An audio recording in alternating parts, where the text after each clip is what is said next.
में आपके लिए डीएवी पब्लिक स्कूल बिहार प्रक्षेत्र अर्धवार्षिक परीक्षा 2022-23 वर्ग षष्ठ विषय हिंदी पूर्णांक 70।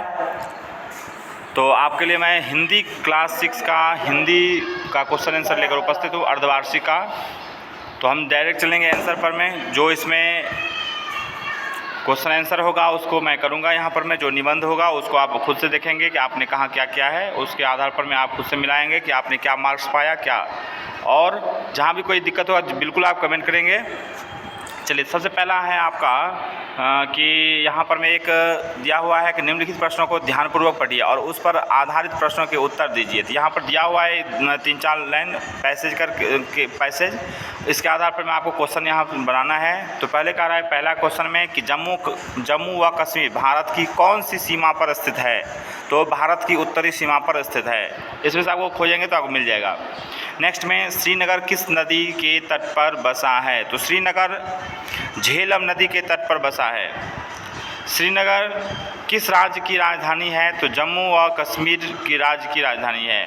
श्रीनगर में स्थित झील का नाम बताइए? तो डल झील है श्रीनगर में। गद्यांश में से कोई 2 विशेषण शब्द छांट कर लिखिए। तो सुंदर, बहुत बड़ी। अब देखेंगे हम नंबर 2 में कि विशेषण की परिभाषा एवं उनके भेदों के नाम लिखिए। तो संज्ञा या सर्वनाम की विशेषता बताने वाले शब्दों को विशेषण कहते हैं। नेक्स्ट में चलेंगे, कह रहा है कि यहाँ नीचे दिए गए शब्दों के लिए बदल कर लिखिए। नीचे दिए गए शब्दों के लिंग बदल कर लिखिए। तो गुणवान का हो जाए गुणवती, सम्राट का सम्राज्ञी। नीचे दिए गए वाक्यों को बहुवचन रूप में बदल कर लिखिए। तो वह जा रही है, तो वे जा रही हैं। नेक्स्ट क्वेश्चन हो जाएगा आपका 5 नंबर। इसके पहले है कि उसने मेरी पुस्तक उठाई। तो उन्होंने मेरी पुस्तकें उठाई। नीचे दिए गए वाक्यों में भाववाचक संज्ञा शब्दों को पहचान कर लिखिए। नीम के पेड़ की ऊंचाई बहुत ज़्यादा है। तो ऊंचाई यहाँ हो जाएगा। माँ की ममता का कोई मोल नहीं है। तो ममता में हो जाएगा। उसके बाद रसगुल्ले में मिठास है। मिठास में हो जाएगा। ज़्यादा काम करने से मुझे थकावट हो रही है। यहाँ थकावट हो जाएगा, सब में गोला लगा हुआ है। नेक्स्ट में हो जाएगा निम्नलिखित वाक्यों में उचित विराम चिन्हों का प्रयोग कीजिए। तो बगीचे में आम, अमरूद और सेब के पेड़ लगे हैं। तो यहाँ पर आम के बाद आम, अमरूद और सेब के पेड़ लगे हैं। यहाँ हो जाएगा अरे तुम यहाँ कैसे? तो यहाँ प्रश्नवाचक और यहाँ पर मैं आपको अरे के सामने में लग जाएगा। नेक्स्ट में चलेंगे, निम्नलिखित शब्दों के 2-2 पर्यायवाची शब्द लिखें। तो वर्षा का हो जाएगा बारिश, वृष्टि, बरसात, पावस। नेक्स्ट में रात शब्द का हो जाएगा रात्रि, निशान, रैन, यामिनी, विवाह। अब कह रहा है कि नीचे दिए गए वाक्यों के काल बताइए। सारा पानी फर्श पर फैला है। तो वर्तमान काल का हो जाएगा। नानी ने बच्चों को कहानी सुनाई थी। तो भूतकाल का। अब हो जाएगा यहाँ नीचे 9 नंबर में नीचे दिए गए मुहावरों का वाक्य में प्रयोग करें। तो हाथों के तोते उड़ना, 9-2-11 होना। नेक्स्ट क्वेश्चन नंबर 10 में कह रहा है कि नीचे दिए गए शब्दों के 2-2 अर्थ लिखिए। तो यहाँ पर हार शब्द से हो जाएगा माला और पराजय। तीर शब्द से हो जाएगा किनारा, तट और वान।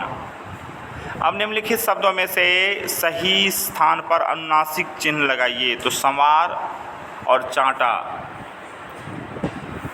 अब देखेंगे यहाँ पर मैं 12 नंबर क्वेश्चन में नीचे दिए गए शब्दों में र के विभिन्न रूपों का उचित प्रयोग करें। तो सम्राट में म में र लगा हुआ है और परिवर्तन में त में र लगा है। ओके, चलिए अब नीचे का रहा निम्नलिखित गद्यांश को पद्यांश को ध्यानपूर्वक पढ़िए और उस पर आधारित प्रश्नों के उत्तर दीजिए। तो पहला हो जाएगा इंसान के अपने लेख की रेखा क्या है? जो लोग मेहनती होते हैं भाग्य का निर्णय स्वयं करते हैं। एक से एक कतरा मिले तो क्या बन जाता है? तो कतरा कतरा मिलकर दरिया बन जाता है।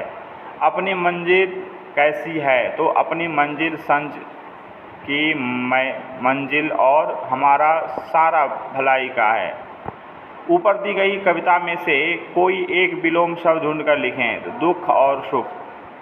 ऊपर दी गई कविता में से कोई दो समान लय वाले शब्द ढूंढकर लिखें। तो बढ़ाना, उठाना।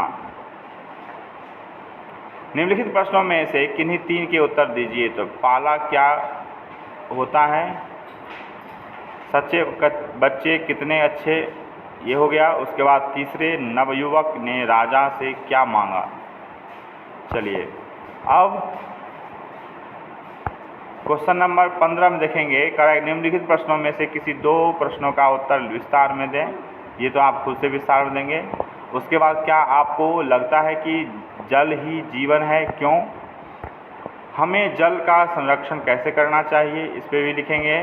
नेक्स्ट, किसने किससे कहा, ये भी आप आराम से समझ जाएंगे। भाई तुम तो बहुत जल्दी निपट गए। किसके बारे में हैं तुम्हारी कविताएं। चलिए अथवा में हो जाए वृक्षों की महत्व पर दो स्लोगन लिखिए। अवकाश के लिए प्रधानाचार्य को प्रार्थना पत्र लिखें। उसके बाद छुट्टी पर, फिर निम्नलिखित में से किसी एक विषय पर निबंध लिखें। हो जाएगा। चलिए तो ये आपका हिंदी का क्वेश्चन हुआ।